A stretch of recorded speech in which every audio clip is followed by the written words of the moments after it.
थोड़ा सा प्रसंग यहाँ, उस नारद जी ने जो धीमर गुरु बनाया था वो कौन था? वो एक पुण्यात्मा थी, किसी समय परमेश्वर कबीर जी की शरण में रहे थे, लेकिन हम कुछ दिनों के बाद इस काल के ज्ञान के ऊपर फिर दोबारा टिक जाते हैं, भगवान की भक्ति त्याग देते हैं।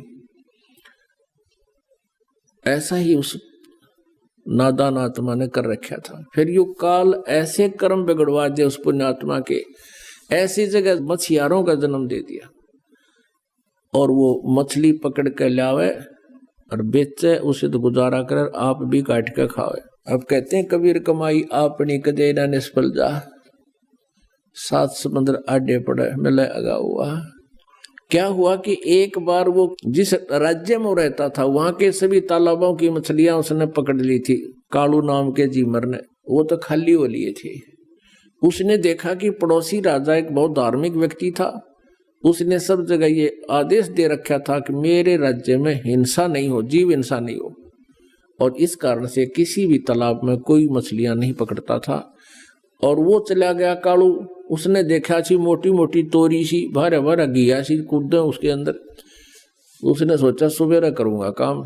उसको ये भी पता था कि राजा ने यहाँ आदेश दे रखा है कि यहाँ प्रतिबंध है, उसने सोचा रात में चोरी करूंगा। अपनी पत्नी से कहकर चला गया कि मैं ऐसे ऐसे जा रहा हूं उस तालाब पर, और है तो वहां खतरे का काम, पर देखी जाएगी, अब रोजगार तो यही है। अब वो पहुंच गया वहां तालाब पर। तालाब के आसपास झाड़ बोझड़े भी होते हैं। उसने जाल डाला था सुबह सुबह, वो सुबह का टाइम हो गया 4 बजे, उस गर्मियों के दिन थे, थोड़े थोड़े थोड़ी सी सर्दी सी भी थी, इस तरह टाइप का मौसम था। तो उसको सर्दी लगी, तालाब में से निकला, उसने क्या करा, एक अग्नि जला ली हाथ सेकने के लिए। अग्नि जलाई, लकड़ तोड़कर हाथ उठ सेके, और पहले तो उसने देखा कि कोई होगा तो यहाँ आ जाएगा, आग जला लेता हूं। उसने आग जला दी, देखा कोई नहीं आया, कोई पहरेदार होगा तो होगा भी, कैसे है बातचीत पूछा, कह दूंगा विरा चलता हूँ, ठंड लग रही है थोड़ी, हाथ सेकूं, थोड़ी थोड़ी सर्दी सी थी। कोई नहीं आया तो उसने जाल डाली थी। उधर से उसी नगरी का राजा, उस क्षेत्र का राजा हाथी पर सवार हो गए, और उसी के साथ साथ से रास्ता सा दूसरे शहर में जा रहा था, और एकदम मोड़ मुड़ता था। उस मोड़ के मुड़ते ही राजा का पूरा काफिला एकदम बाहर आया, और उसकी नजर पड़ी, वो सारा ही 4 किले का फैसला था मोड़ का। एकदम घबरा गया वो कालू जीमर कि भाई आज तो बात बिगड़ेगी, राजा आ गया, राज तेरी सजाए मौत होगी, तेने कानून तोड़ दिया। वो डर गया। उसने क्या कर रखा था, एक लंगोट पहन रखा था शरीर पर, बस पानी में बढ़ने की तैयारी थी। तो उसने, और ऊपर बड़े बड़े बाल थे, दाढ़ी थी। उसने और कोई बात ना सूझी बचाओ कि जो राख लकड़ी जला रखी थी वो राख थी, उस राख को सारे शरीर पर, मुंह पर सारा लाख है, और वहीं बैठ गया। वो धुआं सा बना हुआ था, थोड़ी थोड़ी आग सलग रही थी, साधु रूप बना के बैठ गया। वो राजा था धार्मिक, उसने देखा महात्मा बैठा है, वहीं काफिला रखवा लिया। अकरो को हाथी से नीचे उतारो, अंबारी वो लगा दी पड़ी सी, और नीचे उतार दिया। और वो आंखें खोल कर देखा कि ले भाई मर गया आज तो तुम, आधी आधी खोल और फिर बंद कर लेगा, आज मर गया, भी तो आ गया तेरी तरफ। उसने सोचा और कोई चारा भी नहीं है, अगर बच गया तो इससे मुद्रा में बच गया। राजा ने आवाज लगाई, प्रणाम किया, राम राम बोलिया। वो कड़ा बोला, बोलते पिछने पहचाना जा, कति मौन धारण कर गया। अब राजा ने सोची वे साधु संत अपनी भक्ति करते हैं, इनको गणा छेड़ा छाड़ी नहीं करनी चाहिए। 5 असरफी सोने की असरफी होती थी अच्छी, 10-10 ग्राम की, और वो 5 असरफी वहां पूजा रूप में उसके चरणों के पास रख दी। राजा थोड़ी देर बैठा, प्रणाम करके चल पड़ा। उधर से उसके डरते की, क्योंकि पिछले संस्कार अच्छे थे, उसका वो समाधिस्थ हो गया। और ऊपर सोपन सा देख रहा है। उधर से उसकी पत्नी को चिंता हुई कि आया नहीं, दिन के 10 बज गए।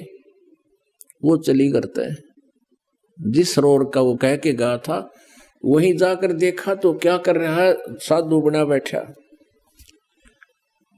और उसकी पत्नी ने पहले तो उसको आवाज लगाई कि तू मर रहे गाड़ा की, तू बैठा है, चाल जल्दी करने, कोई अड़ा आ गया, यहाँ आ गया, तुझे पकड़ लेगा। हो ना उठिया तो उसके एक मारा कड़मड़ थप्पड़ के खड़ा हो ले तू। उसने नो कहा मैं तो आज आया था जी, आज आया था जी। उसने सोचा ये राजा के सर्वेंट आगे की तय, नो कहा जी मैं तो आज पहली बार आया था। उसने देखा उसकी पत्नी अपनी पत्नी से कहने लगा राजा कहाँ गया। उसकी पत्नी बोली राजा कौन था। राजा आया था यहाँ से। वो बोली राजा आता तेने छोड़ देता। फिर उसने देखा 5 असरफी रखी है। अब देखो कैसे परिवर्तन आता है। अब उसने नो सोच ली कि हे भगवान, हे परमात्मा, तेरे नाम पर मैंने तो नाटक सा कराया था, एक नकली स्वांग भरा था आपकी शरण का, और इतना ही मैं अपनी इतनी हमें सुरक्षा भी दे दी, मेरी जान भी बख्श दी, ये 5 असरफी दे दी, मैं 10 साल भी इतनी कमाई नहीं कर सकता जो आपने मेरे पास रखवा दी। उसी दिन से बैराग हो गया कि हे परमात्मा, तेरे नाम में, तेरी शरण में इतनी शक्ति, इतना सुख। अपनी पत्नी से कह दिया कि ले ये तेरी 10 साल की 20 साल की कमाई है यार, ले जा तू, और मैं आज के बाद मछली पकड़ू को नहीं। घर चले गए। उसकी पत्नी बोली काम करे बिना नहीं सरया करता, जा वो दे दे जाड़ा हाथ में, वो बांध दे रोटी 4 उसके, और वो चल पड़े। बैठ के जंगल में खा कर रोटी, अन्नो देखे भगवान, नो क्या करें, गुरु बिन मोक्ष नहीं होता। हे परमात्मा, गुरु बिन मोक्ष नहीं होता। कोई संत मिले, संतों के पास जावे, उनसे पूछा ताछी करे। तो फिर एक दिन परमेश्वर कहते हैं इस आत्मा की प्रत्येक रिक्वायरमेंट को सब परमात्मा पूर्ण ही पूरा करता है, जो तीनों लोकों में प्रवेश करके सबका धारण पोषण करता है। परमेश्वर आगे एक साथ 2 रूप बना के कबीर देव जी, और उससे कहा कि भाई भगत कैसे बैठा है, कि महाराज जी मैं भक्ति करूं हूं। परमात्मा ने कहा भाई गुरु बिन बात तो ना बनाया, गुरु तो होना चाहिए। कहा जी गुरु तो होना चाहिए, आप बन जाओ मेरे गुरु जी। कहा भाई ठीक है, मैं बता देता हूँ, नाम ले, भक्ति कर, ऐसे ऐसे करना, ये करना, ऐसे नहीं करना। अब उसने करी डट का साधना, और कुछ ही दिनों में उसको काफी उपलब्धि होगी। उधर से वो जो गुरु था,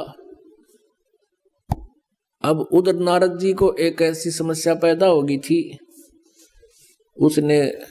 उसको कहा गया था कि आज सवेरे तू जावे और उसको गुरु बना ले, जब तेरा कल्याण होगा।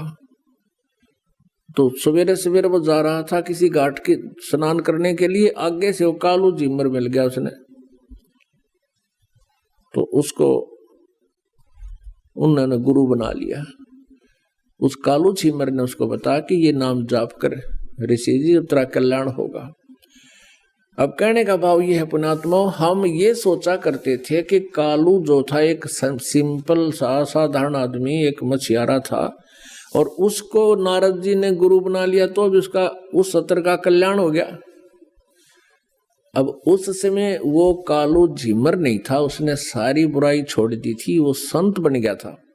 लेकिन हम फिर भी वो फीत उतारते नहीं उसको फिर भी धीमर कहा करते थे, झीमर कहा करते, जबकि वो परम संत हो गए थे।